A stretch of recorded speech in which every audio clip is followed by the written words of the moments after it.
Hi, everyone. Hi. Hey, Mitch. Check. Okay.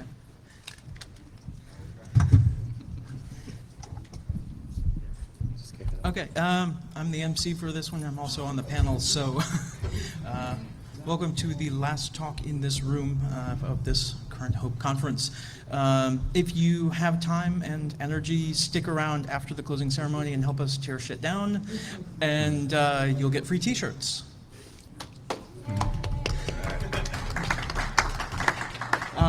Sean, take it away. Cool. Thank you, everyone. This is a great time to be alive and in business.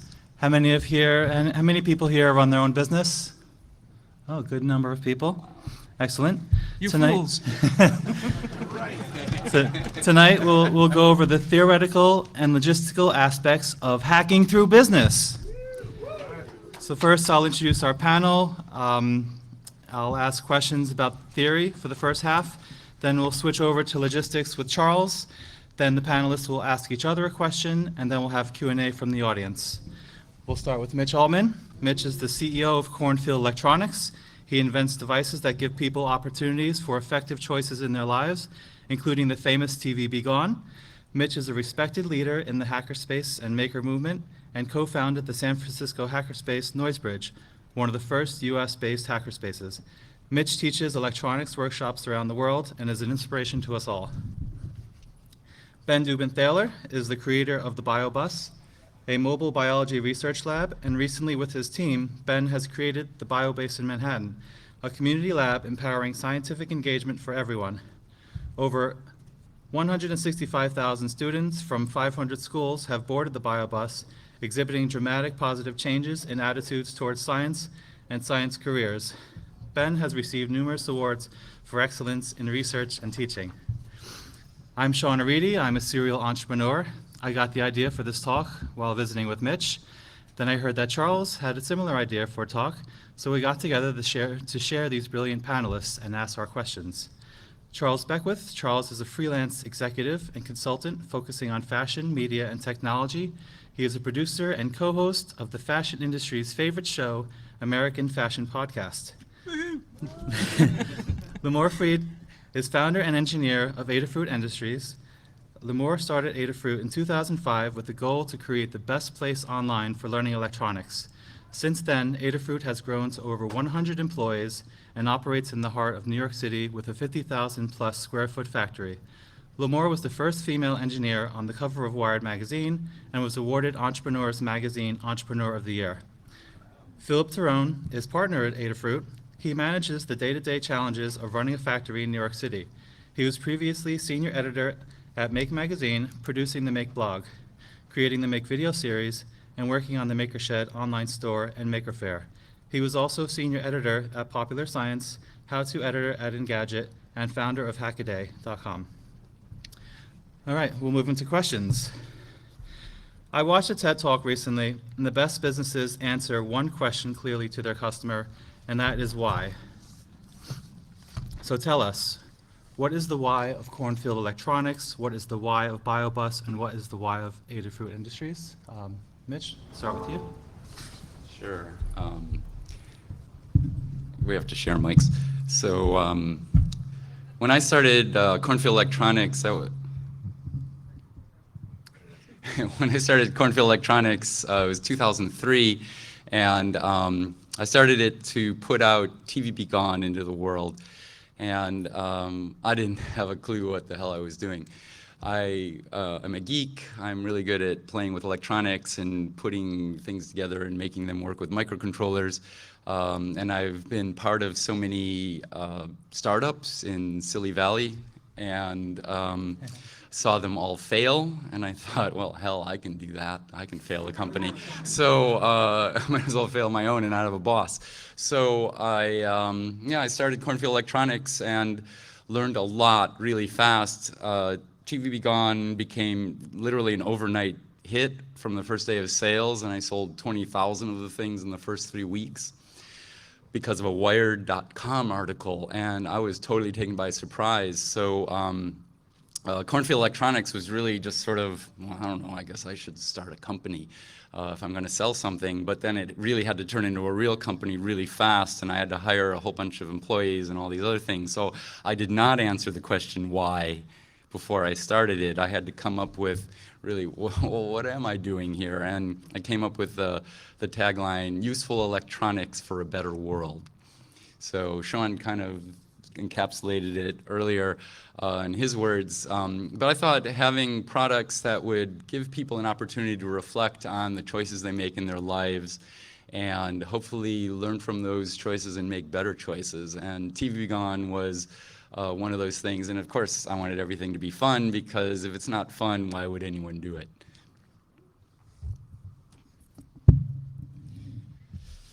So I was in the lab. I was studying cells and how they crawl around inside of your body. Like right now, they're all, crawling around inside of you, eating bacteria and like forming memories maybe of this panel. And what I saw was that when kids from the neighborhood around Columbia, where I was doing my PhD, came into the lab, their jaws just dropped. And I realized that most people, especially kids living in Harlem, most people don't have any idea how cool it is to work inside of a science lab with laser microscopes and cells crawling around. So the basic mission of the BioBus is to give students, give people of all sorts that excitement, right? Get them into a research science lab. So the bus is actually a traveling research science lab with about $200,000 worth of microscopes in it, including fluorescence microscopes and scanning an electron microscope literally on a bus that parks in front of schools in the Bronx, and 150 kids will come out and get to use this microscope. So we're really inspiring, just giving students a chance to see that. The BioBase, which is the community science lab side of that, and the first one is actually on Avenue D and 8th Street. That's where those students that are on the bus, that we're literally prying them off of the microscopes to get them to go back into their school at the end of a 45-minute session. Those students, right, who need more, who in their bodies, physically are scientists ready to, go down that pathway, those students enroll in long-term programs at the BioBase. So it's both about inspiring students and providing opportunities to students to explore scientific pathways. More input? Okay, so when I was a kid and I was in high school, we actually had a workshop where we put together electronic kits. It was learn to solder. It was one of the shop classes. And I totally failed. I put together this kit and I failed at it, and I pretty much decided fuck electrical engineering, I want to be a computer scientist, mostly because of this kind of bad experience that I had where I was building something and it failed and I didn't even understand what I was building. So after I graduated, I decided I looked around and it still was, if you wanted to learn electronics, the kits that you were building, I just found them very uninspiring. So I thought I know, I can do better than that, and I had no idea what I was doing, like Mitch, and that's the most powerful thing you can not know how to do when you start a business, because if you knew what you were doing, you wouldn't start a business, because that's ridiculous.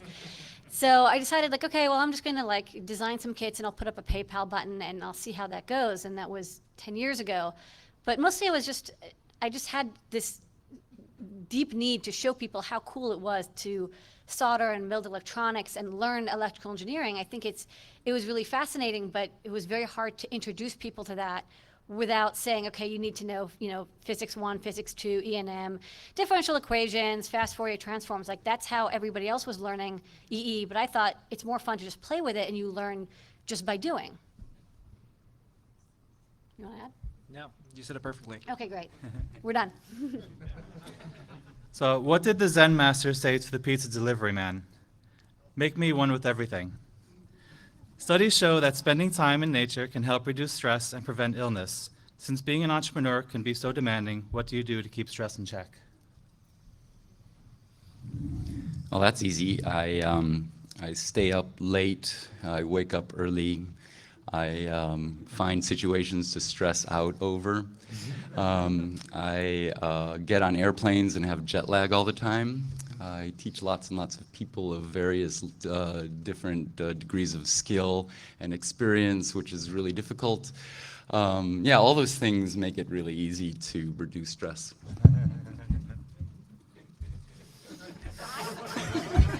It's a really hard questions, Sean. Let's see, I had 2 kids.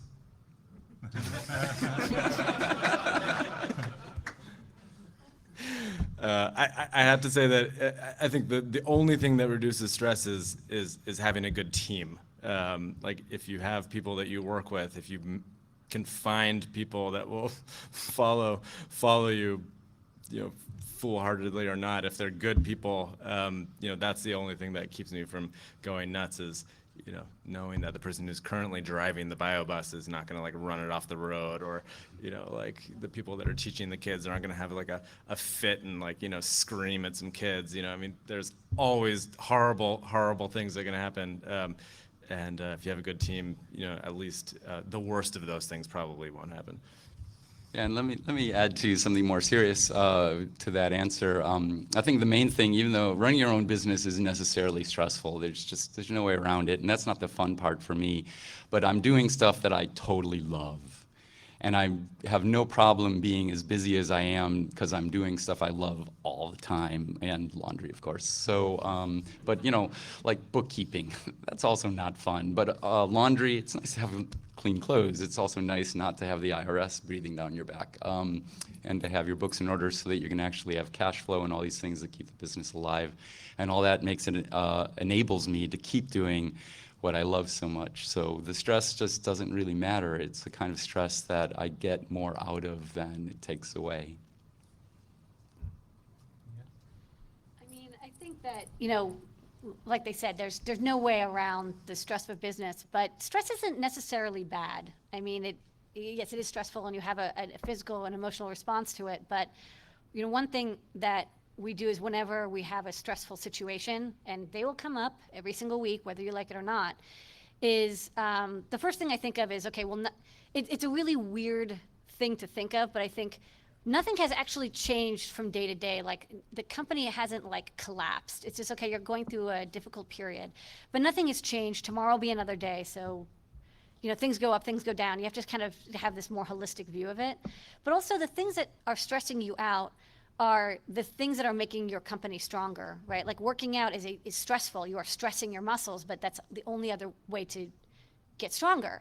And when you have a stressful situation like, an IRS audit or something, when we have audits, like we have a sales tax audit or something, and rather than saying like, fuck, I can't believe, like, oh my God, like this is horrible, and like freaking out, the way we approach it is, okay, great.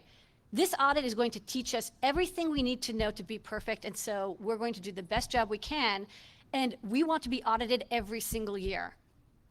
Like that's completely backwards from how everybody thinks it, but if you approach it as like, the stressful situation is going to teach me how to approach the situation so that when it happens the next time, it's not a big deal, because it will happen again. Every stressful situation that comes up as an employer, whether it's you're learning how to deal with bookkeeping, or you have a product recall, or somebody drove the bus into a crowded group of people, or something. Whatever it is, like, I feel bad. I don't know. Somebody breaks a microscope. I don't know, it's like your greatest fear.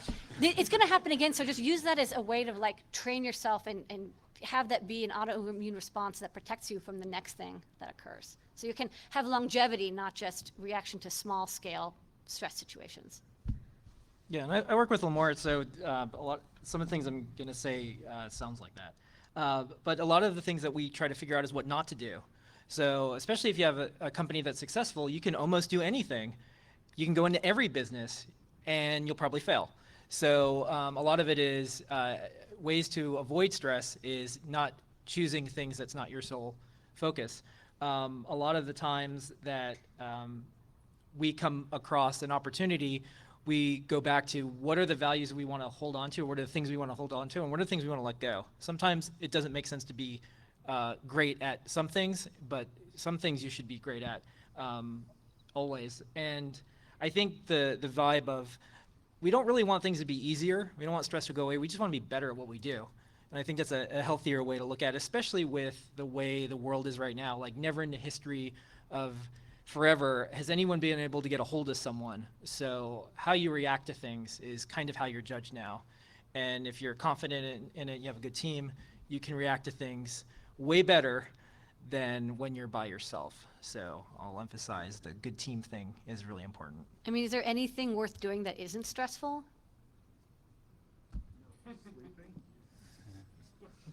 If you have insomnia, It's really good to turn stress around into your favor.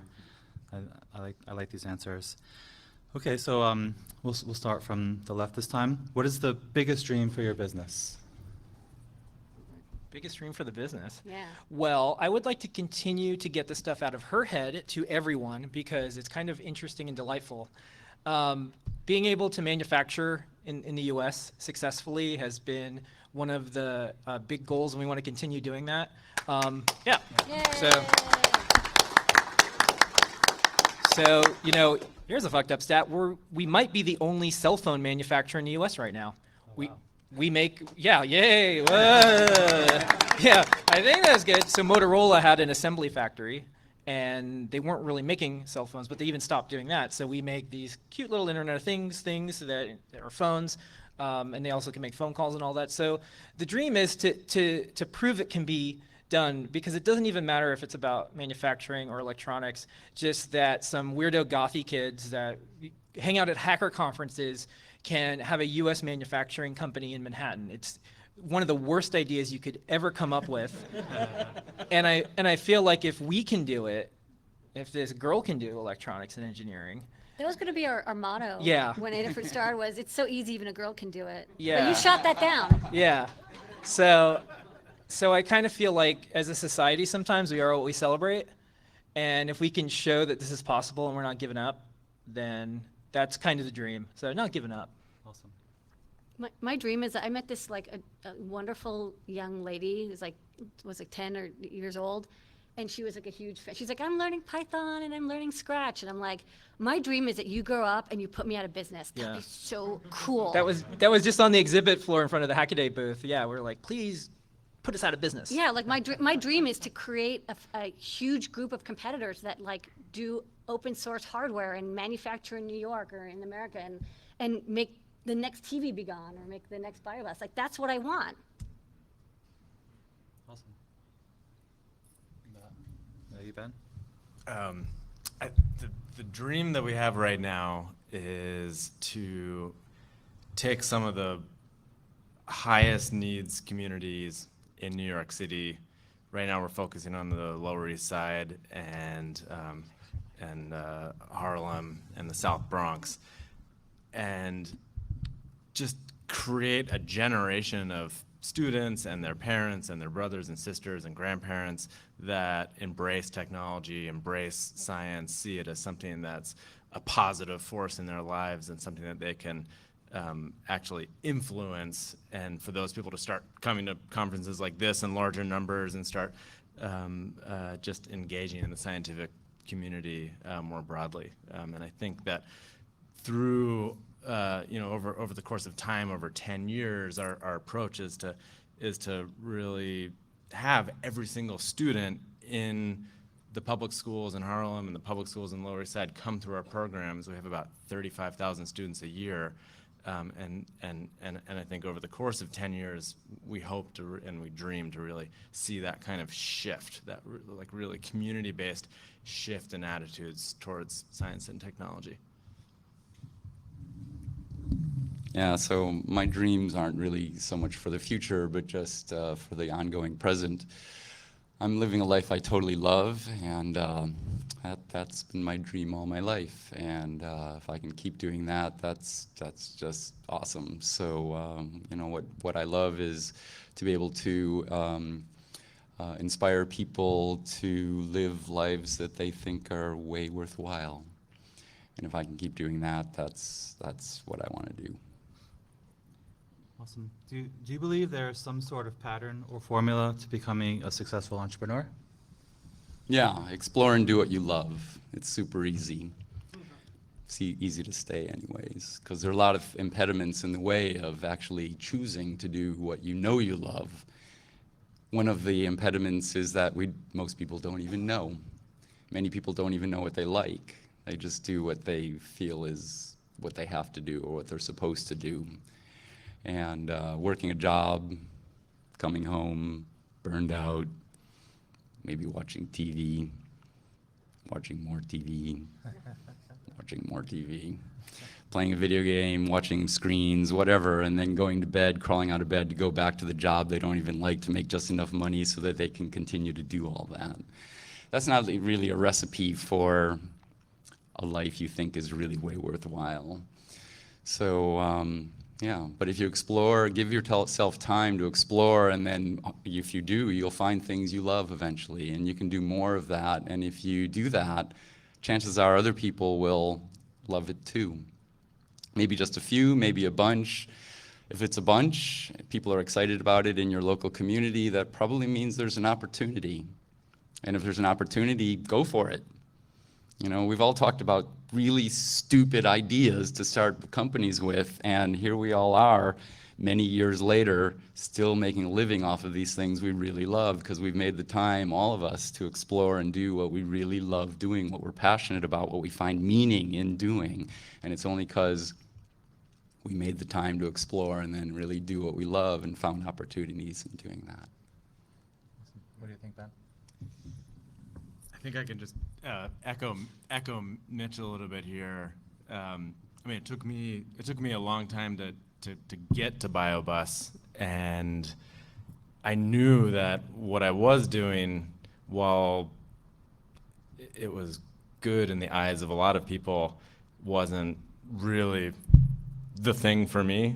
That was like, you know, college, and then taking a couple years off in a lab, and then enrolling in grad school. And it was like at each of those stages, it was kind of like, oh, geez, like there's something else. But you know, it was like I don't want to be a teacher in a classroom. I don't want to, you know, I don't want to be a community organizer. Like they weren't things that were drawing me, even though I explored those avenues. So I think, you know, I'll just echo Mitch, you know, stay open to the opportunities when the idea strikes you, and if people in your community, you know, also think it's maybe an idea worth pursuing, and start small.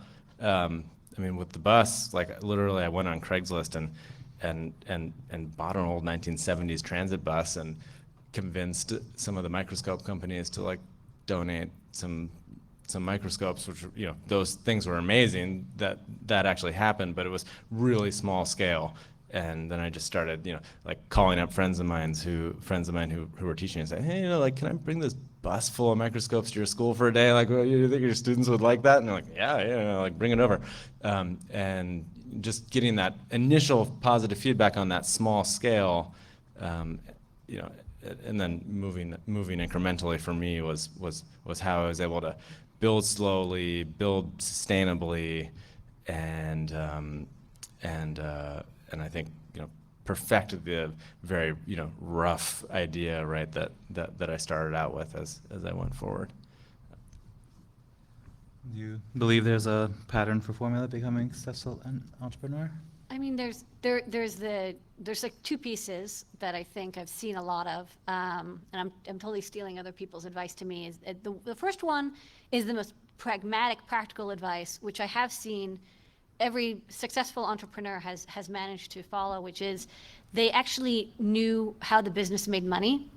So, or rather, every time we see an entrepreneur who hasn't succeeded, they didn't know how the company made money, which sounds very unusual until you see it, and it has happened. So having stats, understanding what's going on with your business, being able to know if today was a good sales day or a bad sales day, or like, are things working out, and not find out like 6 to 8 months later, like being on top of those numbers.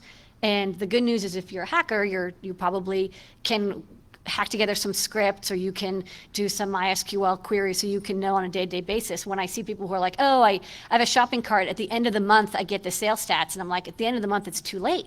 You know, you have to know immediately. So pragmatically, that's important, I think, like to be able to know immediately how your business is doing and keep a tab on that, especially as it's small, because it's such a delicate egg. And then as a more philosophical, staying on the path, that if you have a path, staying on it, because it's like you are like going through the valley of death, and like there's all these people who are going to be not attacking, but they're going to try to like distract you. Like there's siren songs of like, oh, like we should do a Kickstarter, like, oh, like we should really like do a car commercial. I mean, you will get pulled into like so many things, and like everyone is trying to pull you apart because they see something that they want, that being able to say no and stay on that path is extremely difficult. But people who can do that, even though everything culturally is telling you like, say yes, if you are able to say no and keep going, you'll be able to keep your focus on your business. Okay. And then some of the things I've seen that's a pattern is the really good ones, they have a good cause and they've turned it into a good business. It's possible. Doesn't always work out, but you can do it. Sometimes there's a really good cause, but it's a terrible business. And sometimes there's great businesses, but they're the worst things in the world.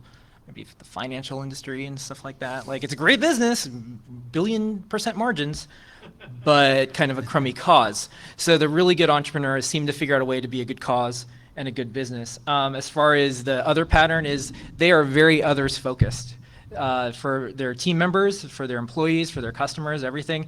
They really have a way of figuring out how empathy works. And you can't really get thousands of people to work together unless you have something to glue it together. And being able to be others focused, having a good cause is one of the things that works. And then one of the things that I've seen recently is it's totally okay to be underestimated because you get ignored for a while. And then you win because they didn't think, they thought you were weird or like whatever. They didn't see it coming out of the blue, weren't paying attention to you. So that's a little bit of a pattern. One side note, the story that Lamore told about as far as how the money works. So Adafruit met with Radio Shack. They went bankrupt and a hedge fund bought them. And the guy who owns Radio Shack was at Adafruit. And he's like, okay, what should I do? And we talked for like 3 hours and we have a bunch of ideas. But at the end, we couldn't resist and we had to ask, what's the pattern of failure? And that was one of the things he mentioned is the people at the top, the managers, the people who weren't working there, kind of installed MBAs. They didn't understand how the money worked. And so that was a pattern. They also bought American Apparel. That's one of their other companies. But yeah, so. No, this was like total vulture capital. I mean, like it was awesome. Like this guy's like, I buy destroyed companies and I try to resuscitate He buys them. distressed debt. Oh, the guy who bought Radio Shack Yes. bought American. Yeah, Yes. also, in addition to. Yes. Yeah. It was a 2-for-1 sale. You buy I just can't you buy a bunch imagine- of socks and you get Radio Shack. We just imagine it's this guy who's like in an ambulance. He's like, "Don't die yet, just Yeah. make it to the hospital." Like he's just trying to keep this corpse alive. So that's what he does for a living. It was kind of neat But he's because very insightful because all he deals with are companies that dissolve. So yeah, it's he's like an undertaker. We're like, you see death all the time. What does death look like? We don't. Why do they die? We Like, don't. what's We the- want to keep death away. Wow. So. Awesome. So, a businessman was talking with his barber when they both noticed a goofy-looking fellow bouncing down the sidewalk. The barber whispered, "That's Tommy, one of the stupidest kids you'll ever meet. Here, I'll show you." "Hey, Tommy, come here," yelled the barber. Tommy came bouncing over. "Hi, Mr. Williams." The barber pulled out a rusty dime and a shiny quarter and told Tommy he could keep the one of his choice. Tommy looked long and hard at the dime and the quarter, and then quickly snapped up the dime from the barber's hand. The barber looked at the businessman and said, "See, I told you." After his haircut, the businessman caught up with Tommy and asked him why he chose the dime. Tommy looked at him in the eye and said, "If I take the quarter, the game is over." Tommy was underestimated. Yeah. So how do you keep the game going? Mitch, how do you keep it going? Well, I'd just be a broken record. I do what I love. And if I do what I love, I want to do more of what I love. So, and it turns out other people often love what I do enough to pay me to do it.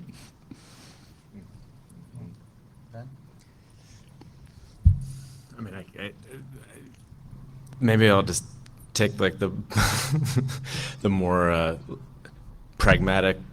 I mean, of course, Mitch is right. And on the flip side, for us as a nonprofit, we've got to keep foundations and donors like giving us money so that we can bring the programs to kids in this city that never have these opportunities.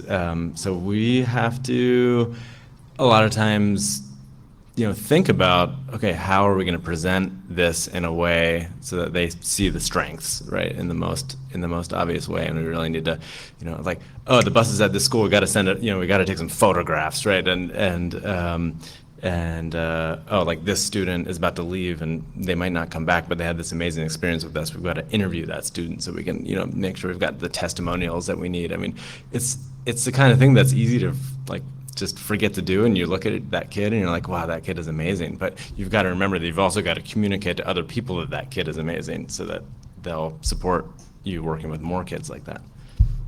Marketing. Marketing. I can't wait till the next question is like blue. Like, I mean, they're getting like Zen Cohen like questions. One of the things that we do to keep, I guess some people say so whenever we go to conferences, they're always like, what's the secret of innovation, right? Because there's like a secret. But one of the things that we do that I really like, and this is like totally Phil's idea, was, because I just want to like sit in a dark room and like hack all day. I don't, talking to people. But he's like, okay, let's do a weekly show and tell. And so we have a weekly video series that we do. It's every Wednesday, 7:30 p.m. You want to know what I'm doing every Wednesday, 7:30 p.m.? I'm doing this live Google Hangout. And basically we invite anybody in the world to show up for half an hour, and they show off what they're working on. And it's really great because we get people from the community. We say, you don't have to be a customer of ours. You don't even have to do electronics. And those are my favorite, the people who have I've never purchased anything from you, but I have this like soft robotics thing I'm working on, or this costume that I'm doing, or this 3D printer I'm building. And they show up and they show off what they're doing. And it's a really cool way to see what's happening in the community. What are people building? What are they passionate about? What are they interested in? And it's really inspiring because you as an entrepreneur, as a business owner, you're running the business. Like you have this enclosure that you're in this dollhouse of your company that you're doing, and it's very hard to get outside of that and see what's going on in the world around you. And so this is a way of us seeing what's in the community. And it's also an awesome recruitment tool because we hired some of our best people by meeting them through the show and tell. Like people who are doing cool stuff and we're like, oh my God, what you're doing is so cool. Can we hire you and like have you do cool stuff with us because we want to keep this going. So, finding people, meeting people is one of the most challenging things that you'll have as a company owner. But if you can go out there and welcome these people into your home by having a video show or having social media, and like not Snapchat where it's hidden, but like more like a Facebook page or these hangouts where there's interaction, where there's a forum where people can share what they're doing and how they're inspired by what you're coming out of as a business. You're going to get so many ideas, and you're going to meet amazing people. Okay, well, keep it going, of course. Don't run out of money, number one. But keep it going usually means hiring really smart people and getting out of their way. It's a little hard because you have to fire yourself. If you get a bunch of interesting, eclectic, diverse people, they're going to bring a lot to the table. They're going to have a lot of interesting things. They might even take you in a direction that you're not sure of, but you got to trust them if you want to get trust. And that's the fire yourself one that's hard. And that's the only thing that I've seen successfully happen of people who continue to keep it going, where they're removing themselves out of the bottleneck position. Like if a whole company is just built on one person, it eventually will fail. So keep it going by getting yourself out of the crosshairs eventually. What has been the most satisfying moment in business? First of all, what do you think? It happened right before we got here. There's this little girl wants to be an engineer. One down, a million to go. So there we go. I mean, like that's the macro of it. When a little girl says like, oh, is there any like boy engineers? Because they've only seen Lemoore. Like we're yeah, parents email us and they're like, yeah, our kid watches the show and they think engineers are just like pink hair and lip rings. Yeah. So like that's, be the change you want to see in the world. I would say like that's kind of, it feels good. It's a challenge. I mean, yeah, it is waking up, staring at the void and chewing on glass. And so the little things that happen though are so wonderful every time. It's like, I remember 2 Halloweens ago, we had so many parents that emailed us and said, my daughter made an Elsa dress and she has like blue LEDs in it. And she's suddenly really excited about programming and building because it isn't just, robots, or you have to build missiles or whatever. She understands that electronics is a creative art form. So it's like, you have to take those like little jewels and keep them and use them as fuel and inspiration, because it is a challenge every day. Every day there's things that are going to come up that you have this vision for what you want to achieve, but getting there is going to be so rocky that every little time you have a positive experience, you kind of have to like hold on to that and repeat that to yourself and say, okay, it's worth it because, I met this girl who, she's so proud that she has a Girl Scout badge with Python on it because she learned Python this week. Awesome. No, you, Ben? I mean, there are just so many heartwarming moments on the bio bus. Some physically, like they're actually warming hearts. Yeah, like one of the first high schools that we spent a week at with the bus, there were a pair of students. They were juniors, Princess and Takara. This is in Frederick Douglass Academy 3 in the South Bronx, and they're looking at a sample of pond water that they had scooped up from right outside of their school and brought onto the bus, and they're looking at it on a pretty high power compound microscope. And this is the same kind of microscope that I was using during my PhD to study, those cells inside of you that are crawling around. And they managed to find a pair of bacteria, and they're sort of like a circle and another circle, and they're connected at the middle. And they said, well, what's that? Why are there two of them connected to each other? And I told them to just take a video, start the video, and follow them. And they followed this bacteria, and they were jiggling around, and they moved, and so they had to adjust the stage and keep the focus really steady. This is really very hard work to do, and they did an incredible job. And finally, this bacterium finished mitosis and divided, and there's then two bacterium. And I mean, they freaked out. And they grabbed that video and for themselves and actually did a voiceover of it, of what the bacteria was thinking as it was in the process of turning into two bacteria. One of those girls ended up going to college and studying biology as partly, at least, as a result of that experience. I mean, that's the reason why we do what we do, and those are one of the experiences that just keeps me and the entire team going. Yeah. It's really similar for me too. I started Cornfield Electronics to put out TV Gone into the world. That got me invited to my first hacker conference, which happened to be the 6th HOPE, which changed my life forever for the better, and it's been no turning back. That showed me that I can teach soldering, which I really love, which brought me to my next hacker conference, which that made it obvious that teaching soldering is something I love and that other people love doing, and got me to one where they talked about starting your own hackerspace, which I co-founded in Noisebridge, San Francisco, and that got me teaching more, which made more people realize, which sends me out in the world more to teach more. And the interesting thing, which was unintended, is that that's a fantastic PR for my company and my product. And everyone's happy. It doesn't have to be manipulating people into wanting my product. I mean, I would hate that. If I had to do that to make a living, I would do something else. But teaching, I've always loved teaching, and being an inspirational source for others is just feels amazing.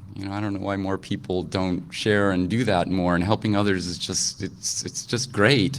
And every time I go into any kind of event, or sometimes people just email me out of the blue, and they say, you taught me how to solder at this whatever conference or hackerspace 3 years ago, and now it's the first time I've ever soldered, and now I'm making a living doing electronics.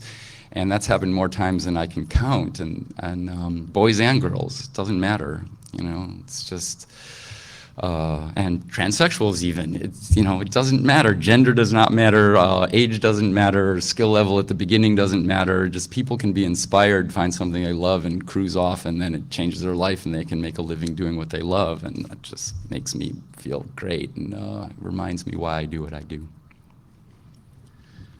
Awesome. A shopkeeper was dismayed when a brand new business, much like his own, opened up next door and erected a huge sign which read "Best Quality."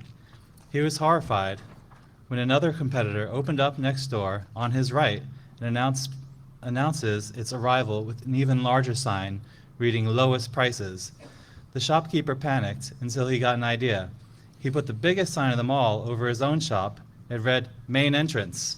How has your hacker mindset helped you in your business? Mitch. Well, hacking is a way of looking at things, a way of life, and all of us in this room can relate to it. There's a lot of things in our culture which tell us that you're supposed to do these things. You're supposed to do what you're supposed to do, and you're not supposed to do these other things. And all of us have done things we're not supposed to do and found advantages in doing that. Using things that were intended for one thing but using it for another. Trying things just for trying them just to see what would happen, and it's often unexpected, and sometimes those are really cool and you can learn a lot from that. And it's just a way of life of just continually exploring and trying things and seeing what happens. If you don't do that and you just always do what you're supposed to do, that's really a life of not taking any risks. And that we already know where that leads. So, but if you do things that you're not supposed to do, whatever that might be, just because it's cool, the unexpected results can give you so many ideas, and that's like where real innovation happens and not just the buzzword that starts with I. And yeah, and again, we all started businesses with ideas that are really stupid. If you were an MBA that you did the normal thing, you're supposed to start a business as an entrepreneur. You get an MBA, hopefully from Stanford, the best. No one who has an MBA from Stanford would start a company doing open source hardware. No one with an MBA from Stanford would start a business with a remote control that turns TVs off in public places, or start a nonprofit. Where's the money in that? Microscopes, cells dividing, who the fuck cares? This is not what MBAs do, but people who see the world in their own way go their own direction. They find opportunities in places others don't, and people relate, they resonate, and they support us.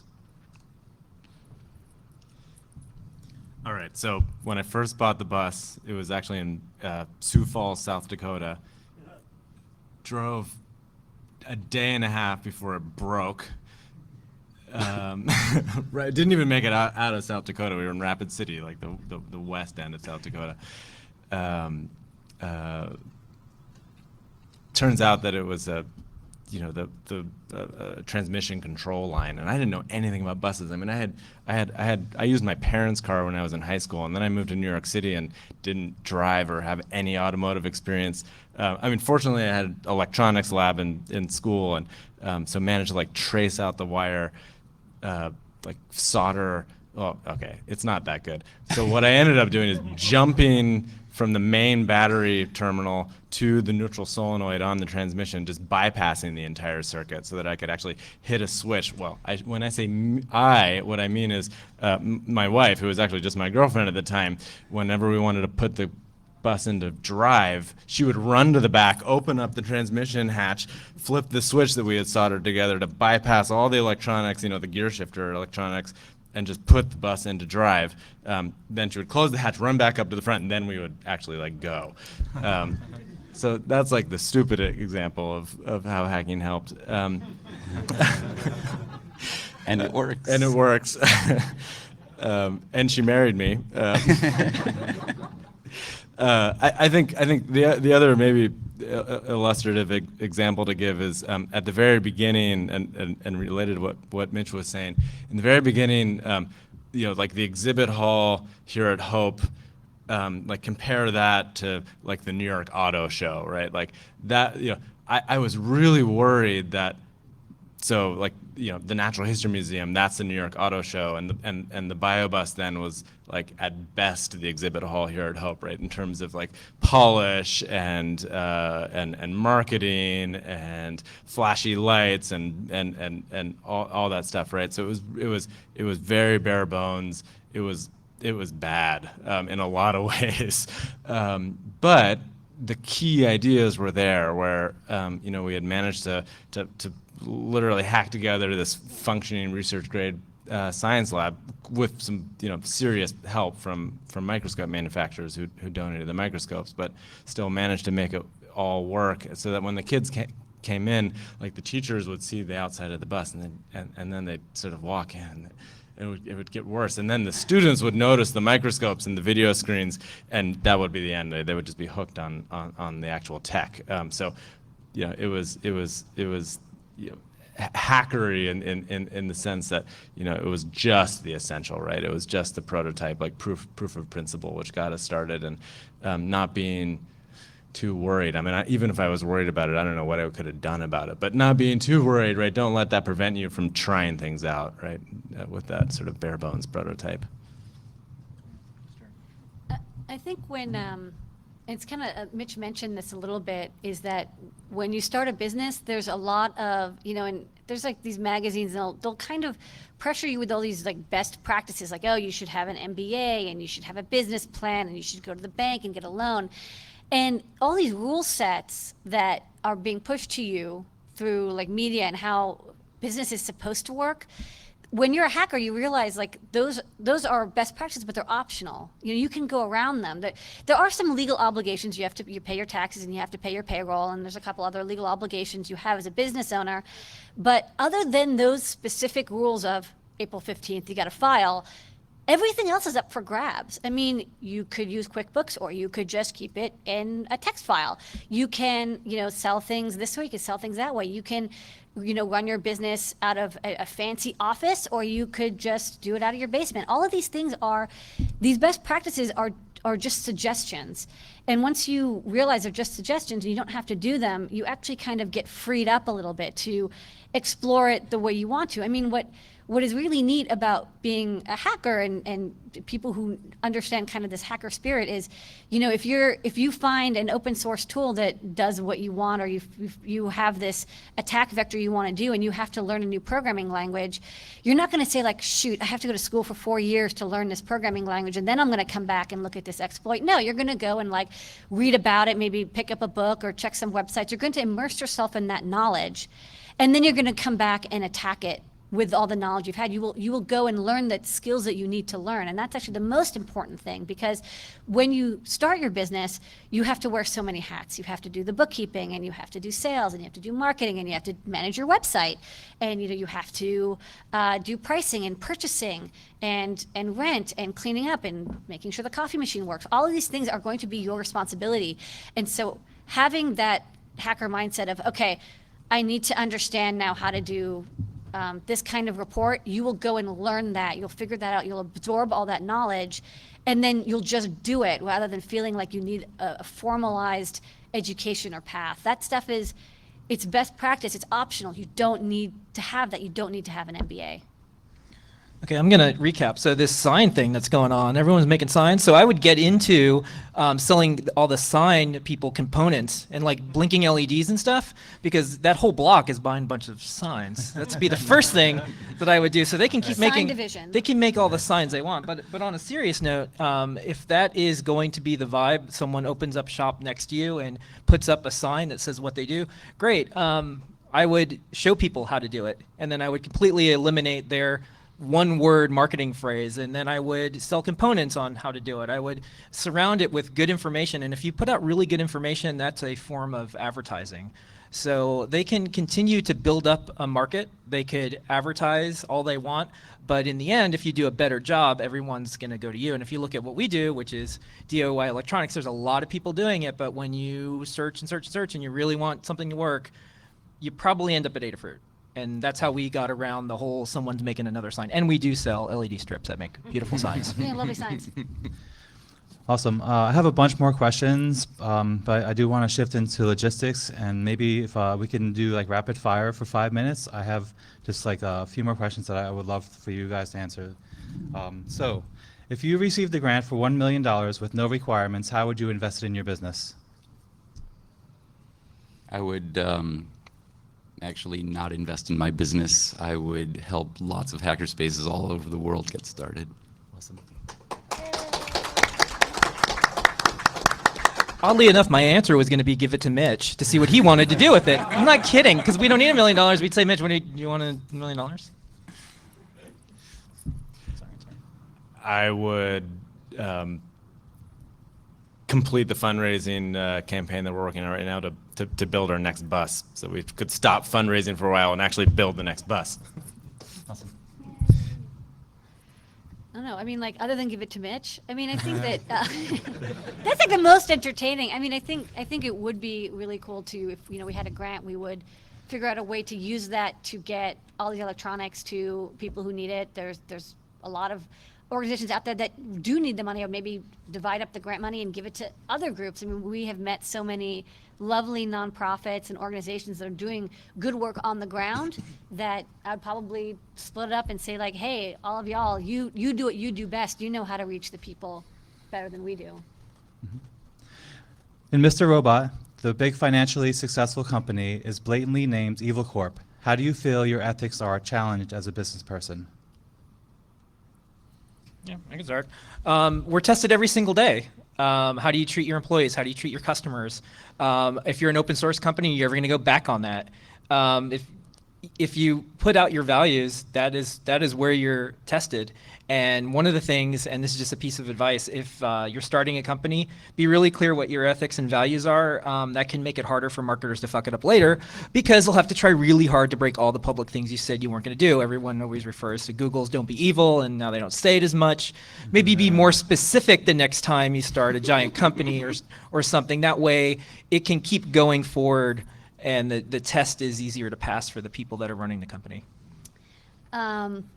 I'm like the only person who hasn't watched Mr. Robot. But I'm You're not the only one. okay, so I think that one thing I've learned, I've spoken to a bunch of people about the culture of a company, because I think, and this is actually, the more I think about it, the more it becomes clearly true, is the culture and the values of the company do come from the top. The company that your leader, your founder, your CEO, whoever is the person at the top of the company, the owner, that is the values that everybody else has. And so if you want to, Evil Corp isn't Evil Corp because some committee got together and was like, hey, like, we used to be Good Corp and now we're Evil Corp. Evil Corp is Evil Corp because the person who is running Evil Corp, that's their value. So when you start a company, your values, the way you treat your company, the employees that you have, the way you treat your vendors even, or the people you work with, that's how, that is who you are. And so like it isn't like a slow descent into like we're evil. It's like it's something that you have to basically make the decision when you found the company, what are the values that you have? And they're like very personal values that you want to establish and grow. And as you hire more people, those people who you bring in, who are probably naturally very good people, if they see that evil is accepted, they'll start acting evil. If they see that you act politely, properly, and in a good way to people, that's how they're going to mimic you. So yeah. You as the founder, as the owner of the company, it's your responsibility to set the values, to make it whatever values you have, that's what sets the values of the company. Yeah, I mean, I second all that. Running a nonprofit, there's not the profit motive as much to have to worry about. I think for me, it's like trying to expand and trying to do things like aggressively without being a jerk. I think is like something I struggle with. Like we actually now have a lawyer, and sometimes the lawyer will get in a negotiation with me, and the lawyer's being a jerk, and I'm like, I would say that's sometimes can be a challenge. Like how do you don't want to be soft. You don't want people to take advantage of you, but at the same time, like you want to set that example not just for your own staff, but also for the people you work with and the community, right? To create positivity and people to help you and to bring the whole community up. So that's definitely challenging. Yeah. Well, having a vision and sticking to it, but being willing to reevaluate it if you get data that shows that things are better another way, but keeping in mind that the power of denial is something that people are really good at, and especially when it comes to addictive substances like money, which is like, I think, the most addictive substance known to people on the planet. Having a company that exists to maximize profits, especially Evil Corp, is going to be having the motive of maximizing profits in the next quarter. No long-term plans, and consequences be damned. So to live with integrity, the consequences are super important. To do stuff to the best of your ability towards consequences that you think are positive for you and those around you. And not maximizing profit. Phil said before, making enough money so that you don't go out of business is important, but if you have enough, you don't have to grow. The normal thing is you must grow. You don't have to fucking grow. So I think it's way more important to work with people in every level that I like. The world is full of so many way cool people, and I'll never be able to meet all of them. There's no way in hell I'll be able to meet all the way cool people that I would love to meet, so why do I even spend 2 seconds with some fucking asshole? And that includes customers, it includes employees, it includes lawyers that I have to hire, it includes everything. So my #1 rule of doing business is only work with people you like. Awesome. What was more important invention than the telephone? The second one. A lot of hopeful businesses, people often ask, how do I get started? What are your suggestions? This question borders on logistics, so we'll transition on this question to Charles. Okay. After we answer. The most important invention. How to get started? How do I get started? How do I get started? Yeah. I have to be a broken record again. Explore and do what you love, and find something you're passionate about, something you find meaning in doing. If that's something that's really that much for you, chances are that it'll be for other people, and if it's enough people, you find an opportunity, and it's something that can change your life and the people around you in a positive way, and people will pay you to do it. It's pretty simple. Yeah, and take that, and for me, the key was like starting simple. I think, as I said before, just try it, like even if it's not the exact thing that you want to try, try some version of it, even if it's a simple version of it, to give you some idea of, right, like, is this really the thing, and, give you some momentum. I think the way I started Adafruit was completely by accident. I was just posting up these projects that I really liked doing. I was like, oh, I'm building this circuit, and here's this kit, and I'm really into it. And I was really excited, and I posted on my blog almost every other day about what I was doing, learning electronics and making circuit boards. And even 10 years ago, people would just start commenting and saying, like, take my money, or whatever the meme was at the time. And I think it's actually a really good way to start. You should do what you personally find really interesting. And like Phil said, information is marketing. I mean, whether or not it means to be. If you are talking to people and doing presentations and going to events and sharing what you love, because one of the things that I really drives me a little crazy is people who are like, well, I have this great business idea, but I can't tell you what it is. Is it going to be successful? And I'm like, I don't fucking know. Like, but, it's like this fear of like, oh, well, I can't tell anybody because what if somebody takes my stupid idea, or or my brilliant idea, and that'll ruin it. But that's not actually how it works. The more you share your idea, the more, that's marketing. You have to share it to tell people about what it is. And then you'll get feedback if people really like it. And I see people who start successful kit businesses in this industry. It's because they built something that they really loved, and it blew up, and everyone is just like, please sell this to me. Please. Like they'll beg you to go into business. And that's kind of how you can get started in anything that you do.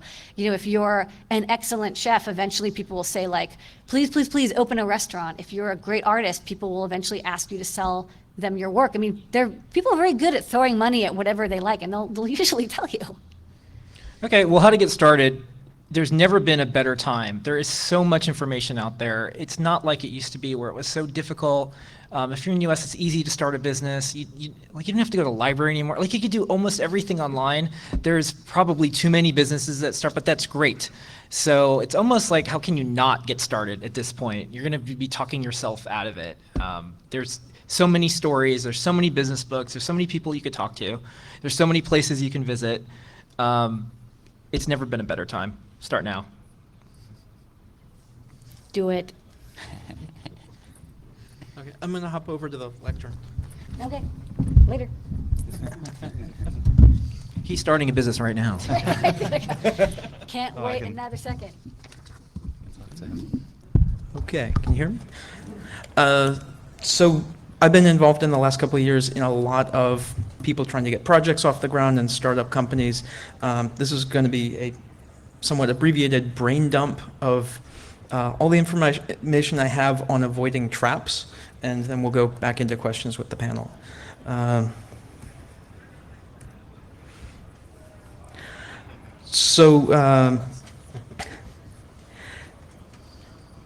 Running a business can be elegant and fulfilling if you're prepared for the unexpected. Buckminster Fuller said that when I'm working on a problem, I know that I never think about beauty, but when I have finished, if the solution is not beautiful, I know it is wrong. And I've noticed in watching businesses start up and grow that this is usually also true in business problems. It's not just an engineering thing. So if something doesn't feel right, research a little bit more, talk to more people, figure out why it doesn't feel right before you move forward. So I'm going to break this down into kind of four main things. First is business plan. You can Google, how do I make a business plan? There are so many examples of that. There are a lot of different approaches to it. Reading them will help you, even if you don't write your own. Just understanding how people pitch other people on why their business will be successful is a really good exercise in making your own successful. Just going through that exercise, even if you're not going to investors, of saying, okay, this is step one, and step one leads to step two, and step two leads to actual profit. Because a lot of people say fail fast and fail often. You want to bootstrap when you're starting out. You don't want to spend money on random things. You want to spend as little money on unnecessary things as possible, because starting a business, you don't know when it's going to start to function. You don't know when it's going to actually start to turn a profit. So you want all the money that you have when you start, you want it to last as long as possible, because you don't know when the engine's going to actually turn on. But again, you do need to take some chances and just kind of throw in when it looks really right. So talking about money, money is expensive in many ways. So if you go to VCs, you're going to give up equity. Equity is the percentages of your company that you give up. If you own the entire business, you have 100% equity. If you give your employees 25% of the business, then you have 75% equity. And then when you go to take investment, that then dilutes. So you no longer have 75 and they no longer have 25. There's another player in the room, so all those numbers go down. But you can set stuff aside when you get started, so you can plan it out. Like, I'm going to keep 35, I'm going to give 25 to my key employees, which investors really tend to like, that you're not the linchpin, that you have trusted other people, you've given up some control, because that's very important. A lot of businesses fail because it's all on one person, and that person doesn't trust their team. So if you immediately, when you're setting up your business plan to go to investors, say, I'm already trusting these people and they're going to have a piece of the company as soon as as long as they've kind of ridden it out for a while. So you put that in a contract. It's called the vesting schedule for equity. So you have your first employee, and in their contract, it'll say, at 3 years, they will have accumulated all of their equity, but you kind of feed it to them a little bit at a time, so they earn it as they go along. You don't immediately give your first employee 5% of the company. You set it in the contract so it comes out over time. And that protects you, and it also protects them, so that the time that they put in isn't wasted.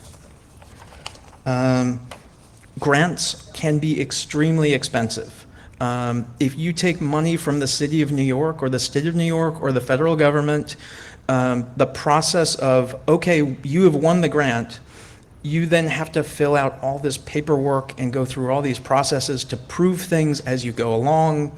There are legal requirements that you just kind of justify every step, and the bureaucracy can outweigh the value of the money that you got from the grant. So you really have to be careful about taking money from other people in a loan or any way like that, because money is expensive any way you get it. You really want to just have a business that makes money from the start and not take money from other people to get it started, if at all possible. This is why you bootstrap a startup. It's really easy with an app, not so easy if you have to have product and things like that on hand. Don't take on an investor that you wouldn't want to be married to if you swing that way. If they're obviously crazy or a terrible human being, maybe don't get into a really powerful, legally binding relationship long-term with them. Trust your instincts, and if you have bad instincts or really unsure, have a friend meet them. If they're your friends already and they're in business and you haven't worked with them in business, talk to people who've been with that friend in business and done relationships with them to see how they performed in the past, because a friend is a different relationship from a business partner or a part owner of your business or a backer. They may act very differently in a different relationship.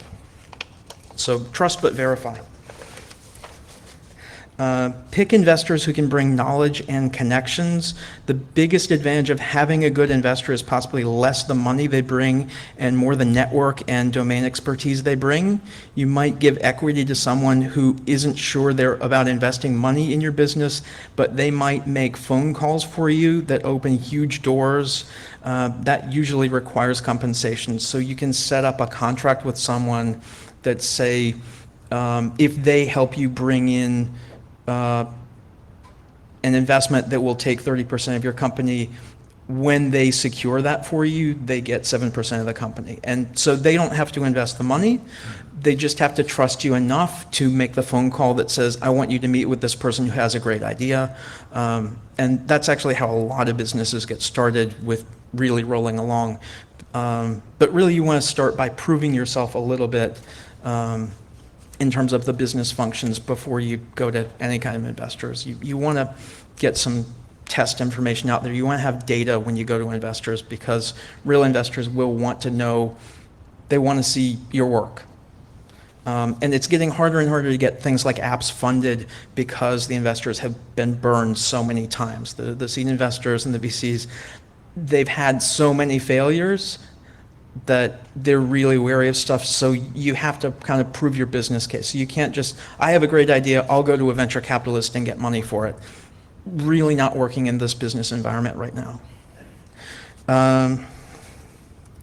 So predictability, that's basically what that's about. So you want to set up a kill zone. The need for stability is the main reason businesses freak out about tax code and employment law and environmental law changes. Businesses need bedrock anchor points to unchanging conditions in order to function. A bank sets up their plan for how to function for the next 20 years, and if no laws change and the economy doesn't collapse, they know how much money they're going to make. And really you want to have plans like that, and you put in the variables, okay, if this happens, then we do this in this other direction, and we still keep that kill zone of the customer comes into the spot and we take their money and they continue on, and then they come back in their circle and we take it again. You want to set up systems like that, so the money coming in is very predictable. And things that take money away are also very predictable, and you know how to avoid them. So that's the biggest advice I can get, is make everything you're doing as predictable as possible. Get as much information as you can before you take leaps. Know what is happening next, and really a lot of help you can get from hiring employees with knowledge in other areas will help you with this. So if you're just an engineer and you don't have a lot of business experience, probably your first hire shouldn't be another engineer. It should be someone who has run a business. So teamwork is really big.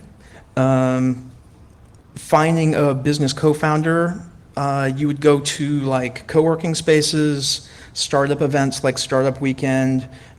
You can go to business schools and ask professors for recent graduates who haven't found a job yet. Same thing at law schools. Lawyers are actually good at business because they know what doesn't work, because that's basically what they're taught for, 5 years? Is it 3 or 5? I can't remember. I am not a lawyer. Mix it up with your team composition. Make sure you have people who will respectfully disagree with you. Don't worry about hiring people who are more experienced than you are. You have to hold the reins and keep going. But do have people who know more than you do. Just don't let them take off and keep running. Have them explain why something needs to happen in a certain way, and until you understand it, don't go with it. Just, have them help you understand. But if you're looking for employees that don't cost much money, look at senior citizens who can't find a job anymore. Look at military veterans. These guys work in a massive bureaucracy every day, and they're really, really good at things like logistical planning and moving product around the world, transportation, all that stuff. Veterans are great for that kind of thing. And if you can help them, the government actually gives you money to hire them. So there's a lot of grants that don't have so many strings attached if you hire veterans as your employees. Don't plan to pay people in equity alone unless they're independently wealthy. Most startups fail, and you don't want that on your conscience. If you have somebody work for you for a year and they were going to get a part of the company and the company fails, it feels really bad to have to shut the company down and they got nothing out of it. I mean, it feels really bad for you that you lost, but having 6 other people who didn't ever get paid, it's too much of a weight, and you'll never want to start a business again. You really want to start paying people as soon as you can. Vesting schedule, we already talked about that. So a term sheet is something that you do with investors. It outlines how the money rolls out. You definitely, when an investor gives you a term sheet, you want a lawyer to read it. You really want lawyers involved as much as possible, and there are a lot of people who advertise that they are startup lawyers, and they'll give you a package for your startup business where you get a lower rate and you don't have to pay it immediately. And if the business fails, they lose, so they want to help you. So you can have a lawyer. It doesn't cost that much money for a startup company to have a lawyer look at all the important stuff, because they want startups that will then become big clients. So stakeholders. All right, so that's a slide from Buffy, but but let's talk about Star Trek. So stakeholders, they're the people who have a stake in the success of the company. So anybody who has a percentage of the company, but you can also play it out in different ways. So in Star Trek, the Federation is the main stakeholders, and Picard's order of protection is protect the Federation, protect the ship, protect the crew, and then protect alien bacteria. So that would be the stakeholders, the legal entity, the employees, and the customers. Some people reverse the last two, and that's a prime directive question I'm not going to get into. But you are legally obligated to protect your investors. and they expect you to worry, then they expect you to worry about everybody else. So, especially if you have a public company that's had an IPO, the government is very serious about you don't do things that will mess with your investors, and they can sue you very easily if you make bad decisions, which is why CEOs get paid a lot, because they have to navigate all that stuff. A pretty big rule of business is to pay yourself first. If in your payroll, when you have money coming in and you have to decide what things to pay first, you pay yourself first. Even if it's a very small salary, you pay yourself first, and you pay yourself enough that you're putting money away for savings, because if things in the business fail where there's no income and you have to let employees go, the thing that will keep the company going to begin growing again is that you're able to hold on. So you don't want to not pay yourself so that if things go very badly for the company, you can't then push it back up on your own.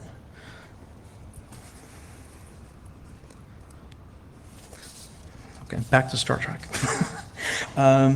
So, is that in focus? Yes? Okay, it looks weird over here. Okay, so I have the USS Sole Proprietor here, LLC 501c3 BCSD BA. So a sole proprietor is just you, and you can go to the bank and say, I want an account that's for my business, and it'll be under your name. You can also file to the state and say, I want to do a DBA, which is doing business as, and then you continue to act as yourself, but then people can write you checks to my company name, and then you deposit that in an account that has that company name. And all of these letters and things are for accounting purposes and tax purposes. So a lot of people, when they start out, they will form an LLC. If you ever want to take investment, do not form an LLC. You will have to convert it to a C Corp. That's a process. Just form a C Corp. It's a little bit more involved, and there's different tax rules, but there are major tax consequences for your investors if they try to invest in an LLC, and most VCs will not touch an LLC unless it's been converted to a C Corp. So if you plan on taking money from other people, then C Corp. S Corps are related to the C Corp. I don't know what the difference is, but I know that most people who do startups in tech are going for the C Corp, not the S Corp. I think there's more reporting to the IRS or something for the S. And then the B Corp is a new thing, which changes the stakeholder model. You are legally obligated to do good if you have a B Corp. You set up in your charter for the company that goes to the state, this is our purpose, and the federal government gives you giant tax incentives to continue doing that good purpose. So if you're doing something that's like free software, you might want to look at the B Corps, because that changes that stakeholder model where you have to serve the shareholders. So in doing good with a B Corp, fulfilling your corporate purpose, you are serving the shareholders, because they would lose out to the IRS by having to pay lots of back taxes if you fail to fulfill your purpose of doing good. So B Corps are a really cool new thing if you want to look into that. A lot of companies form in Delaware. Their state taxes are really simple. There's a company called LegalZoom that does corporate forming online. Be careful with them. You might just want to go to a lawyer. The lawyers are not much more expensive, and LegalZoom has had a lot of problems in recent years where they don't actually have lawyers looking at everything.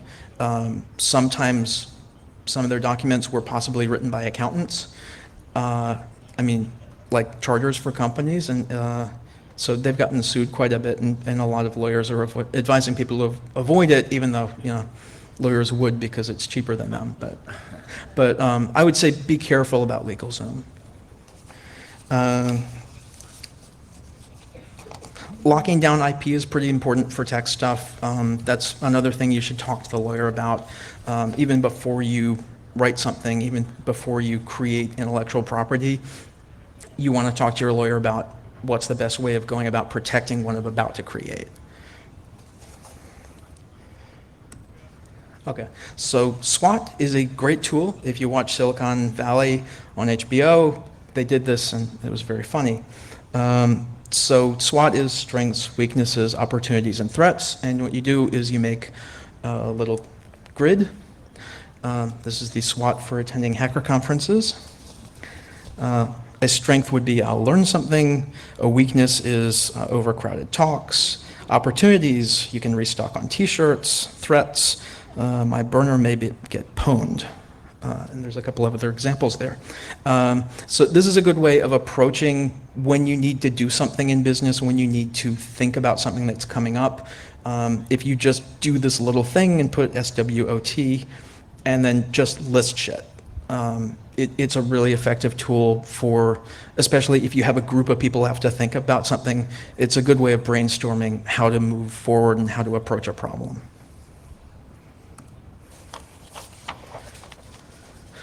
Here's some resources if you want to take a picture. There's a film, Glengarry Glen Ross. I don't think many people in this room are salespeople. I don't think many humans are salespeople. But there's really good information about sales, and as the business owner, you are the first salesperson, so that's a really good film to watch to understand how they think. And Alec Baldwin is really good in it. There's also a podcast from Nextview Ventures in Boston. They also are doing part of their shows from here in New York called Traction. I listen to it every time there's a new episode. It's stories from startup founders who have become successful and how they got traction, how they got their business rolling. It's really informative. The websites of accelerators and incubators and people who, the seed investors and VCs, they all have blogs and stuff where they put a lot of really good information out there. Also, if you work in a co-working space, you can get so much information from the other people in the other offices. Like if you go to WeWork, even if you just take a desk or get their kind of revolving thing, they also have like an internal Craigslist for WeWork. It's not branded Craigslist, it's their own thing, but people can put up stuff about, okay, we're doing this event for our business and you'll meet all these people that do this similar thing around us. And it's really good for connecting with people. If you're in New York City, New York Tech Meetup, it's really big. It's kind of overgrown, but you can go to these pitch events. Like New York Tech Meetup has people pitching the business they're doing. And also Entrepreneurs Roundtable does the same thing, where you go and you listen to people pitching their businesses, and then there's a VC who tears them apart. He's like, I would not invest in this because of this and this, or can you tell me more about this? And they go through it. Okay, if you approach it this way, it might work better. Listening to a lot of that stuff will really help you get on track if you're thinking about taking investors to do something. Alley Watch is a newsletter that's here in New York City from the Silicon Alley kind of area. Gary's Guide, I think, is also in San Francisco. There's one in New York and one in San Francisco. That's a great resource. Every week the guy puts out this, I don't know, if you printed it, it would be like a 20-page long email, but it's all of these events that are going on. These things give you a lot of insight into where the market is, where money is, and where investors are putting money and where investors are not putting money. So that's really useful, I think, just kind of moving forward. If you aren't started yet, really look into this stuff and see where you can get help on information. That's basically the end of my brain dump, and we'll go back to the panel.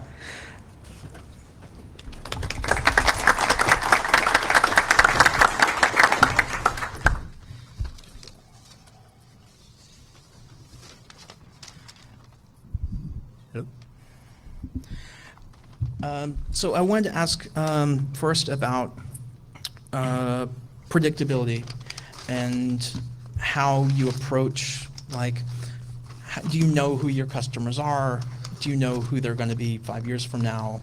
How do you know how much a single product is going to sell? Or how do you predict the market? And when you're manufacturing things in China and that sort of thing, how do you manage all the things that you can't really foresee or you're trying to foresee? Mitch? You can't. But you can have guesses. And if you've been in business for a while, you see patterns. So with TV Gone, I certainly, like I said, I didn't know what the hell I was doing. I just put out this thing, and it seemed like an opportunity. I thought maybe I could sell 5,000 in a few years, and I'd break even. And if I had a little more, it'd supplement my income. Fantasy, I would actually make a living off of it. And like I said, I sold 20,000 in the first 3 weeks, and it was stressful because when things are unpredictable, it's stressful. I had sold 20,000, but they weren't all delivered yet, and I had to pay the money to them, and then the credit card company calls me and says, "We have a problem. You said you would make 100,000 in a year, and you made it in 3 weeks." And I'm like, "Is that a problem?" And they said, yeah, because we don't think you'll be able to fulfill since you forecasted so poorly.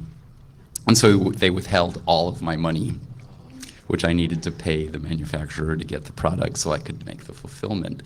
So they were doing a self-fulfilling prophecy. And so fortunately, I had friends and family who could give me money. Not everyone would be so fortunate. And I paid them all back, of course, really quickly.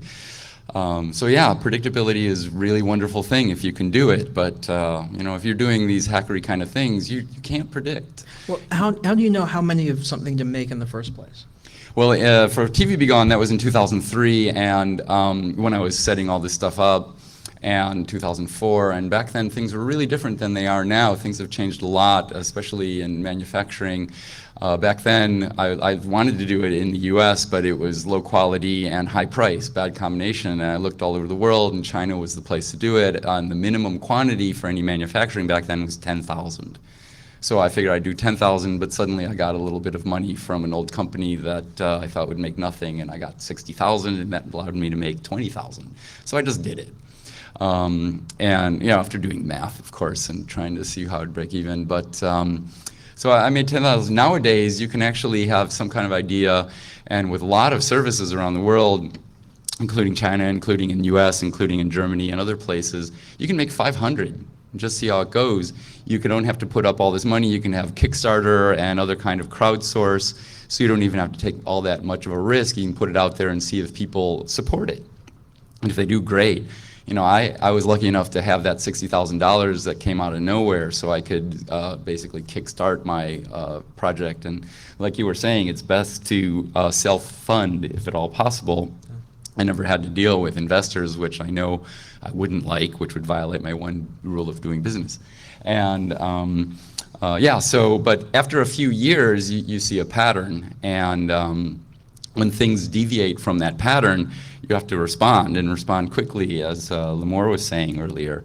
You don't want to wait till the end of the month. At the beginning, I sold all these units, and I was paying all these bills, and I didn't have time because it all took me totally by surprise because I wasn't predicting. I couldn't predict. And I did the accounting finally after 3 months, and after paying everyone off, I got what was left, which was zero. And I was lucky it wasn't negative.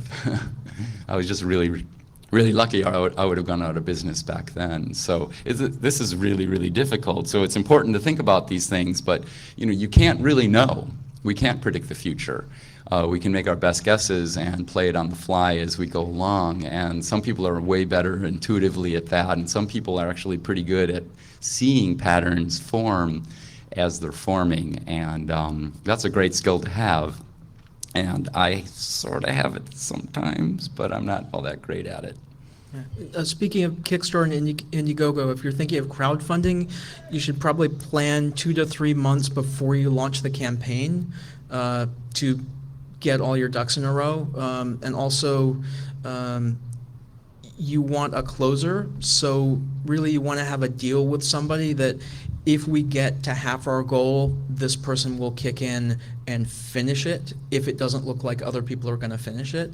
So that's a good way to raise funds, that you can go to an investor who doesn't want to invest everything, but if you can prove that half the number of people that are required for a Kickstarter campaign will invest in your product, people who want that product, if you get to that half point, then the investor, you make a contract in advance or just a handshake, they will pay for the rest of it to own part of the business.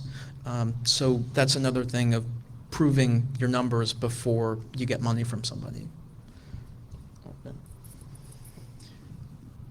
I guess what I do is with the BioBus is more of a service. So I think there's a little bit of a there's a little bit of a different approach. I mean, when I started in 2008, President Obama started bombarding the airwaves with, we don't have enough scientists, we don't have enough engineers, we don't have enough tech-trained people.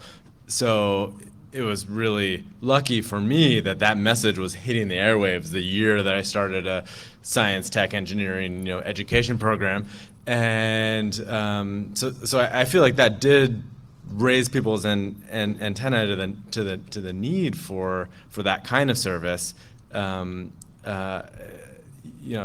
here's a downer. Like, I mean, we all know that poverty is not going to go away. So from the point of view of our nonprofit mission to reach impoverished areas, like there's always going to be an audience there. And I think that being for me on the nonprofit side, the other aspect of it is getting to know not the VC community, right, but the foundation community, right? Like understanding where they're at and starting to make the connections there and reach out into your network and find out like what they're demanding, right? And then figure out if, for any given foundation, can you align your mission with what they might be interested in funding. And just to get quickly back to a previous point about ethics, there's a really interesting, I think, ethical dilemma with nonprofits where it's really easy to actually have mission creep, where there's a foundation who wants to give you a lot of money, but it's not really for what you think is going to be the most effective way to address a problem. And that's an ethical dilemma that we've had, to some extent, but I imagine that the same could actually be true with just, any investor, right? That they might want you to do something that you don't really want to do. Did I answer the question? Yeah, I think so. Okay. Can you talk a little bit also about the 501c3 thing and nonprofit? I mean, you can form a nonprofit with a state, and then you still have to go to the federal level, and the federal has been delayed a lot lately because there were political issues. So it's kind of hard to get a 501c3 charity approved right now.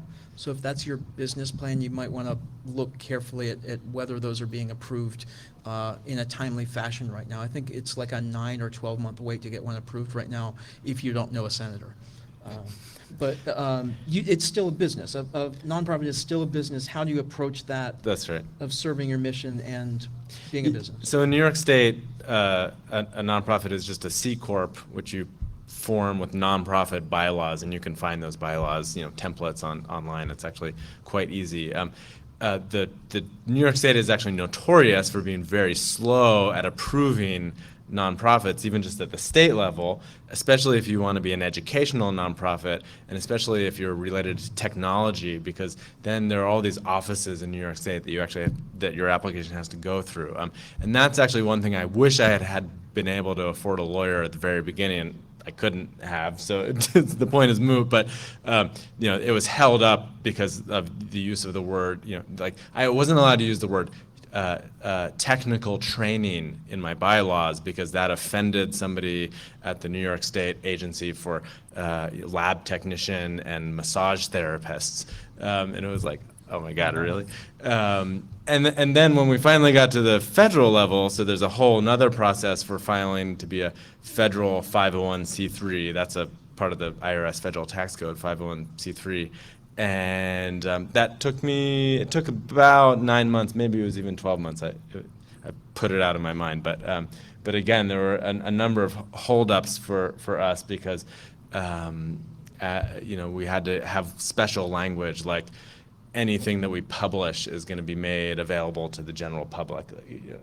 We just didn't have that, so we had to come back and make revisions. So again, if you can get legal help, it can speed up that process significantly, I think.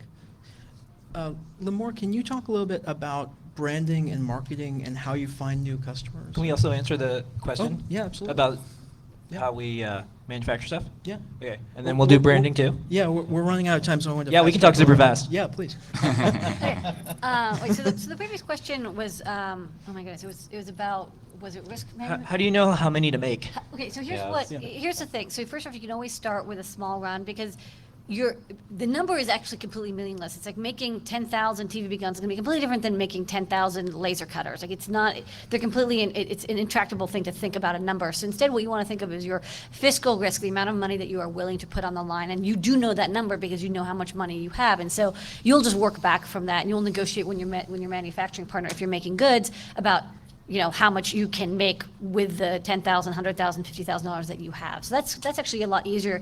It seems like, how do you know? But it's when you're actually in the situation, you know, because you have no other choices. The number will pop out of reality. So the second question is, how do you deal with predictability?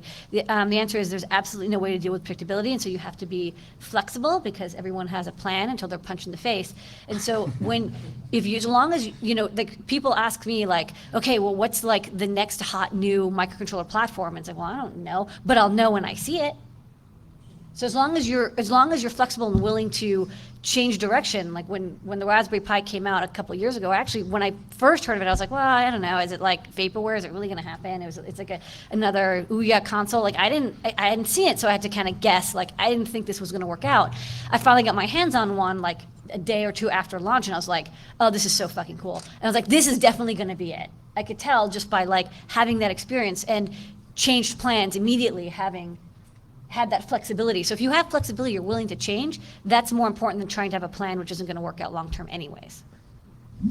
Okay, so I'll do a little bit of this and then the branding and marketing. Yeah. So the only thing that we do with electronics is assume there's going to be change. And thank goodness, because our competitors and everyone who does this, they can't keep up with us. So we have 3,000 products. Thank goodness there's a new different Wi-Fi IoT thing. Every other day we do low runs. Lemoore designs for manufacturing. The manufacturing equipment is 20 feet away. 2 giant pick and places, oven, stenciling machine. So being able to do rapid manufacturing, low runs. We don't take back orders. I know a lot of people like Kickstarter and all this stuff that'll kill you. Just don't take back orders. Sell what you have, see how it goes. Sell 200, see how it goes. Do another run, see how it goes. Don't kill yourself and make 10,000 and get stuck. And that's been one of our strengths is we'll release a small run, we'll call it developer edition, and then we'll release another round. Now back to the other part of the question, or an additional question is, what do we do for branding and marketing? How do you reach customers you don't already have? All right, so make tons of videos. Yeah, good information's advertising, I said it before, but we have 1,014 tutorials. If you Google for Arduino, you probably are reading an Adafruit tutorial.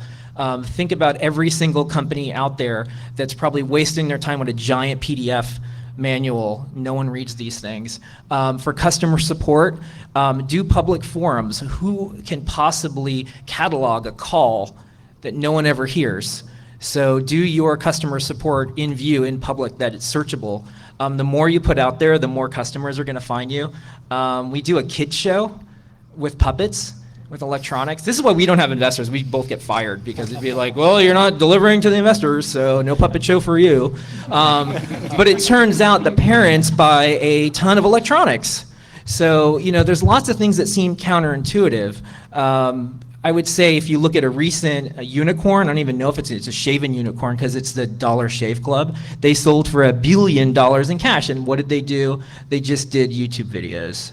So your branding and your marketing is what you put out there. Put a lot out and often and early. Content marketing is good. Mitch, you kind of do that like a John the Appleseed thing, going to all the hacker spaces. But how do you reach out from that point to market?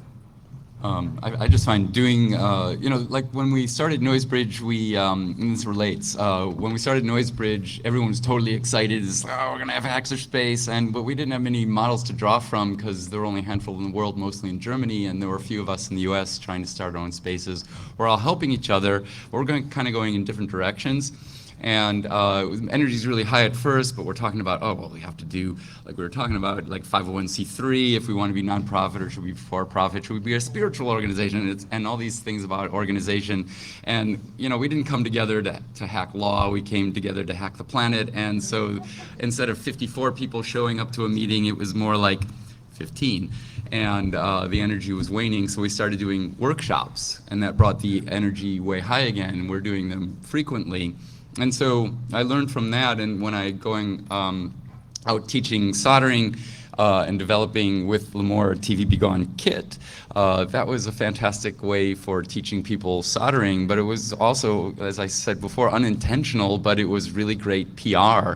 And all these people are, and it's open source, free and open source, so anyone can download the plans online, and people make them, and they tell everyone about it. I don't get a penny from that, but that's PR that I would never, ever be able to afford. And going around helping people, my teaching is always free. I never charge for it. I charge a bit more for materials, but that's all nonprofit work for me. I just break even overall from all of that. And that helps get the word out, though, for the things that I do for profit. And then I have this amazing network of people. I never do any advertising. The 3 times I tried, I lost a lot of money. One time on Wired.com, and a couple others that were a little less expensive. It was like $2,000 for Wired.com, and I didn't make a single sale. It was like, no, word of mouth is where it's at for my kind of a product. And I have an amazing network for word of mouth, and open source, free and open source is totally the way to go for all of that, and keeping the energy high by having workshops, getting people involved, showing people that it's fun, that they can have this confidence to do these things they didn't know how to do, and then they go out and they talk about this stuff, and like, how do you pay for that? You know, and I'm just doing what I love, and other people love it too. So again, that broken record. Okay.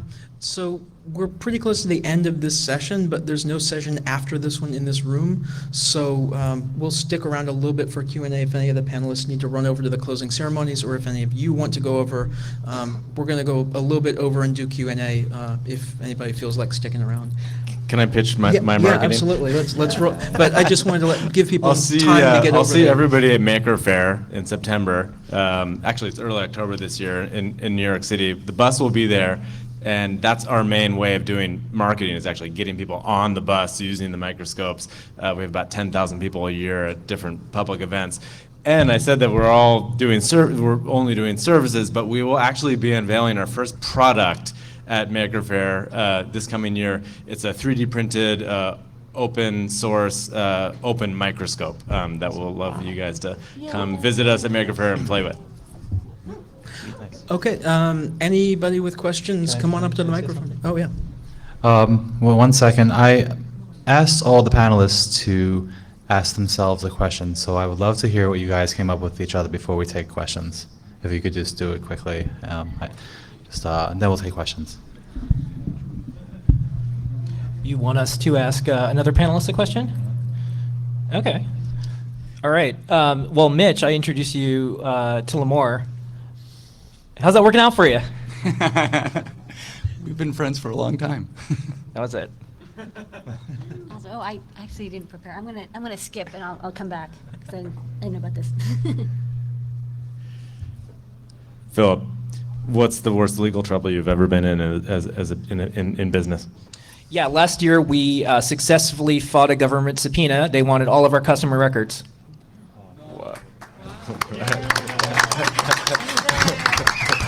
And this is the first time I'm even talking about it. I think it's kind of like, it's been a while now, so it was last year. Yeah, it was terrible. And like, by the way, like everyone thinks they're gonna be like Cory Doctorow, like come back with a warrant. I'm like, no, you're actually scared and crying. You're like, no, like, cause this agent was really mean. Yeah. Administrative subpoenas are just a giant thing. That's a big net. It happened after 9/11, and people can do administrative subpoenas. If they're looking for anything, they can ask for everything. Okay, I remember my question, because actually I was like, I actually have a question I wanted to ask Mitch, because I remember we were talking about manufacturing, and you do some of your manufacturing in China, but you're actually saying recently that it's gotten more expensive. Do you think you'll ever do manufacturing in the U.S., or if not, what other countries do you think you'll end up doing some manufacturing in? I would love to do it in the U.S. There's lots of trade-offs when you do manufacturing here, there, or everywhere. If it's here, there's very little shipping. If it's in China, there's a lot of shipping. If it's here, you can just walk over, perhaps, and just visit and keep your face-to-face time, so communication just is much more smooth, and we speak the same language. We have the same basic culture, and you know, the same exchange rates. It doesn't get in the way. Sometimes it's better, sometimes it's worse. I mean, there's all these trade-offs. I would love to do it in the U.S. because I think the trade-offs work really, really well. It's getting to be so that it's not so low quality and high price. You're proving that. You're doing it only for yourself, which is best for your business. There are other people around that are doing it for other people, and we can take advantage of that. I see this also happening in Germany, where people can actually get cheaper prices and just as good quality in Germany as going to China, and so I would consider that too. It just depends where I get the best feeling, along with my criteria of having a place with high quality, a decent price, people who are treated well by their employer, the environment treated well, and people paid well enough for what they're doing. And I want Can I follow that up? How, because I remember you were talking to this about before, how do you vet a company if you work with them for manufacturing? Because I know you care a lot about that. You have to visit them. You absolutely have to visit them. You know, and if it's all the way in China, that's kind of an investment of your time and life. Yeah, but it's fun. It sure is, and now I bring a whole group of people to China to visit manufacturers and hacker spaces and all these things every year. Hacker trip to China. If anyone's interested, just search for that online. You'll find the wiki page on NoiseBridge, and then email me. First question. And unfortunately, I have to go to closing ceremony. Well, I think that's a great thing to go to, but I have to leave here, which is unfortunate. So.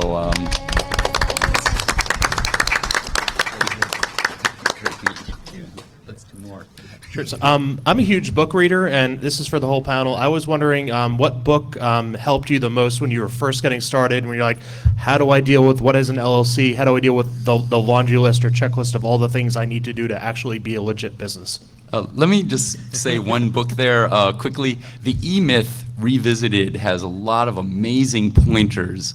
I don't agree like that it applies to so much of what I do, but there's so many things in there that are fantastic. One thing that's really, really fantastic in that book is that you will absolutely hate what you're doing and never want to have anything in your life having to do anything with what you're doing. Like, I didn't want to see any other remote control for the rest of my life at one point. I didn't want to see another transistor or microcontroller for the month of November in 2005. But you get over it. If you're doing what you love, you will get over it, and you'll be on the other side really, really happy again. So just keep that in mind. If that happens, and it will, you're not alone. And I got that from the E-Myth Revisited. Thanks, Mitch.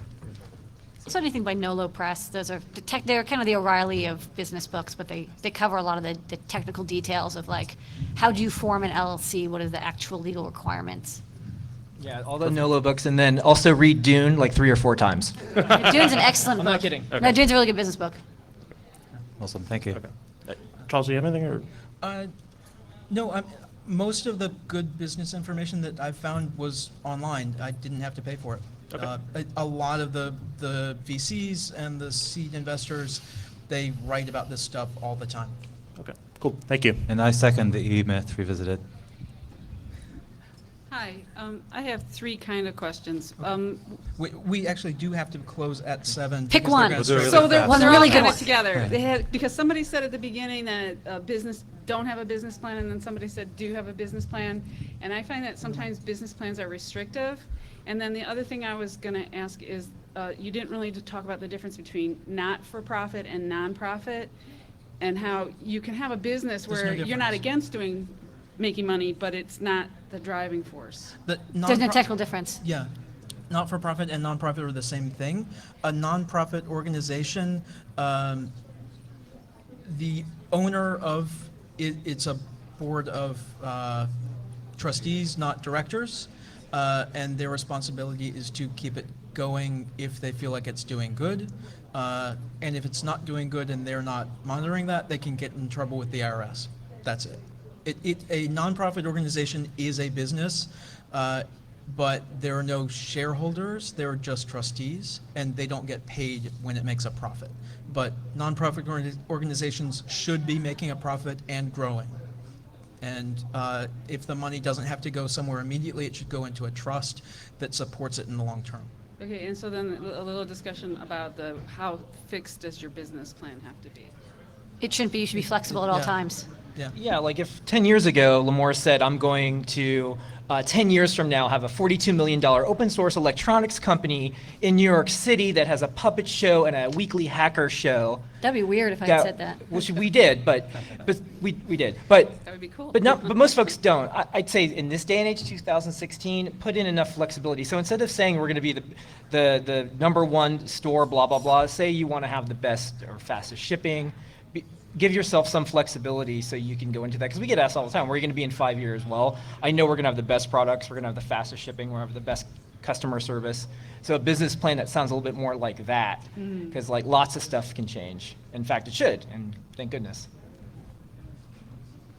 First of all, such an awesome panel. I mean, I know I'm not the only hardware hacker person, but in terms of hardware and business, this is amazing. So thanks to Hope for putting this together.